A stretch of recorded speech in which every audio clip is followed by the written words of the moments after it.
Samajwadi party से हरदोई सदर से विधायक नितिन अग्रवाल ने उत्तर प्रदेश विधानसभा उपाध्यक्ष का चुनाव जीत लिया है। नितिन अग्रवाल ने बीजेपी के समर्थन से समाजवादी पार्टी के विधायक नरेंद्र सिंह वर्मा को हराया। नितिन अग्रवाल को 304 और नरेंद्र सिंह वर्मा को 60 वोट मिले।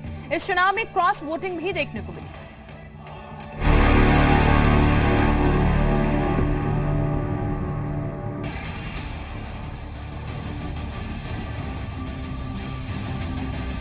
यूपी में महज कुछ ही महीने बाद विधानसभा के चुनाव होने हैं, जिसे 2024 का सेमीफाइनल भी बताया जा रहा है।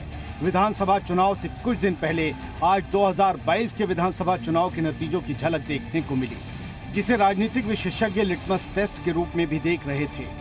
समाजवादी पार्टी के विधायक और बीजेपी समर्थित उम्मीदवार नितिन अग्रवाल ने डिप्टी स्पीकर का चुनाव जीत लिया है। उन्होंने सपा के विधायक नरेंद्र सिंह वर्मा को हराया। नितिन अग्रवाल ने सपा के उम्मीदवार नरेंद्र वर्मा को 244 वोटों से हराकर जीत हासिल की। विधानसभा में बैलेट पेपर के जरिए वोटिंग हुई। बीजेपी समर्थित उम्मीदवार नितिन अग्रवाल को 304 वोट मिले, तो वहीं सपा उम्मीदवार नरेंद्र वर्मा को सिर्फ 60 वोट मिले। नरेंद्र वर्मा को 47 सपा विधायकों के साथ बसपा के 8 बागी विधायकों का वोट, अपना दल के आर के वर्मा का 1 वोट, बीजेपी के सीतापुर विधायक राकेश राठौर का वोट मिला। इसके अलावा सपा उम्मीदवार को दूसरी पार्टियों के 3 अन्य विधायकों के वोट भी मिले। बसपा और कांग्रेस ने वोटिंग का बहिष्कार किया। हालांकि कांग्रेस की बागी विधायक अदिति सिंह ने वोट डाला। डिप्टी स्पीकर के चुनाव के लिए कुल 368 वोट पड़े, जिनमें से 4 को अवैध घोषित कर दिया गया। उत्तर प्रदेश विधानसभा उपाध्यक्ष पद के लिए आज चुनाव में नितिन अग्रवाल ने जीत हासिल की है। नितिन अग्रवाल को 304 वोट मिले हैं। नितिन ने सपा के प्रत्याशी नरेंद्र वर्मा को भारी मतों से हराया है, लेकिन सवाल ये भी उठ रहा है कि भाजपा के खेमे में 304 विधायक थे। ऐसे में क्या सहयोगी दलों ने भाजपा के कहने पर नितिन अग्रवाल को वोट नहीं किया? हालांकि नितिन अग्रवाल अब उत्तर प्रदेश विधानसभा के नए उपाध्यक्ष चुन लिए गए हैं। चुनाव के लिए बुलाए गए विधानसभा सत्र के दौरान सत्ता पक्ष और विपक्ष के बीच तकरार भी देखने को मिली। आज उत्तर प्रदेश विधानसभा का इतिहास सूचनाएं निधन काला अक्षरों में लिखा जाएगा। हमेशा ये प्राविधान रहा है कि माननीय अध्यक्ष जी सत्ता पक्ष में होंगे और निर्विरोध होंगे, और माननीय उपाध्यक्ष जी विपक्ष के सबसे बड़ी पार्टी के उम्मीदवार होंगे, वो भी निर्विरोध होंगे। माननीय मुलायम सिंह यादव की सरकार थी तो उपाध्यक्ष का चुनाव हुआ, और माननीय मुलायम सिंह यादव ने भारतीय जनता पार्टी के अग्रवाल जी को निर्विरोध उपाध्यक्ष बनवाने का काम किया। ये है परंपरा। समाजवादी पार्टी के कई चेहरे सामने आ चुके हैं कि समाजवादी पार्टी युवा विरोधी है। समाजवादी पार्टी अपने ही सदस्यों को नहीं पचा पाती है। अंतर विरोध, क्योंकि अंतर यही है, कुछ लोगों के लिए परिवार ही पार्टी होती है और हमारे लिए प्रदेश ही परिवार है। अब नितिन अग्रवाल के विधानसभा उपाध्यक्ष बनने से वैश्य समाज में अच्छा संदेश जाएगा और बीजेपी को इस वर्ग को साधने में ज्यादा मेहनत नहीं करनी होगी। साथ ही पार्टी को वैश्य वर्ग में एक युवा चेहरा भी मिल गया। वहीं समाजवादी पार्टी ने वर्मा को इस सोच के साथ उतारा था कि बीजेपी को घेरने में आसानी होगी और फॉरवर्ड बनाम बैकवर्ड कार्ड खेला जाएगा, लेकिन ऐसा हुआ नहीं। कुल मिलाकर बीजेपी ने सपा को एक बार फिर से पटकनी देने में कामयाबी हासिल कर ली है। ब्यूरो रिपोर्ट, जी मीडिया।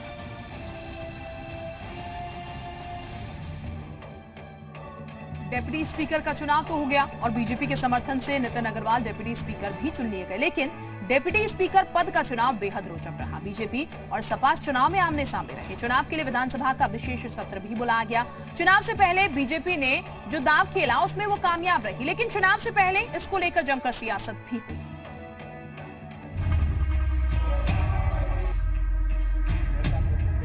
उत्तर प्रदेश विधानसभा का कार्यकाल खत्म होने में अब 6 महीने से भी कम का समय बचा है।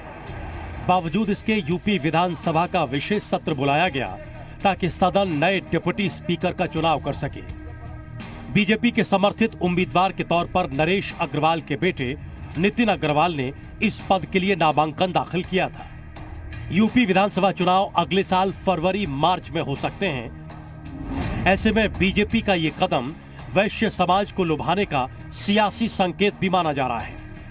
वैसे परंपरा रही है कि विपक्ष को डिप्टी स्पीकर का पद मिलता है, लेकिन नितिन अग्रवाल आधिकारिक तौर पर समाजवादी पार्टी के विधायक हैं, लेकिन उन्हें अब बीजेपी का समर्थन हासिल है। नितिन को मुख्यमंत्री योगी आदित्यनाथ ने इस पद का उम्मीदवार बनाया। रविवार को सीएम योगी और अन्य मंत्रियों की मौजूदगी में नितिन अग्रवाल ने अपना नामांकन दाखिल किया था।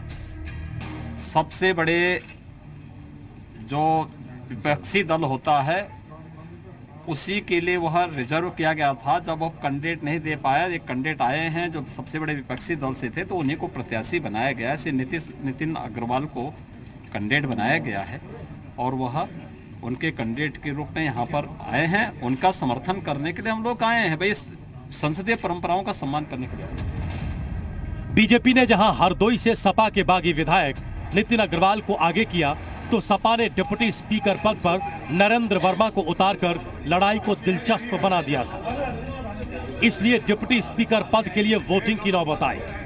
राज्य के सियासी इतिहास में दूसरी बार सोमवार को विधानसभा के उपाध्यक्ष पद के लिए वोटिंग हुई। इससे पहले साल 1984 में मतदान के जरिए डिप्टी स्पीकर का चुनाव हुआ था। माना यह जा रहा है कि नितिन अग्रवाल के रूप में बीजेपी ने एक बड़ा दांव खेला है। नितिन अग्रवाल के पिता नरेश अग्रवाल सपा में लंबे समय तक रहे हैं। वो हरदोई से 7 बार विधायक रह चुके हैं। सपा में रहते हुए वो राज्यसभा के लिए भी चुने जा चुके हैं। वो कांग्रेस में भी रह चुके हैं। फिलहाल वो बीजेपी में हैं। अग्रवाल बनिया समुदाय से आते हैं। माना जा रहा है कि यूपी चुनावों से ऐन पहले नितिन अग्रवाल को डिप्टी स्पीकर बनाए जाने के पीछे का मकसद भी अग्रवाल समुदाय को खुश करना है। हालांकि नितिन अग्रवाल की जीत तय मानी जा रही थी, लेकिन डिप्टी स्पीकर के लिए सपा ने अपना प्रत्याशी उतारकर अपनी ताकत दिखाने की कोशिश की। साथ ही नरेंद्र वर्मा के जरिए जातिगत समीकरणों को साधने का भी प्रयास किया। ब्यूरो रिपोर्ट, जी मीडिया।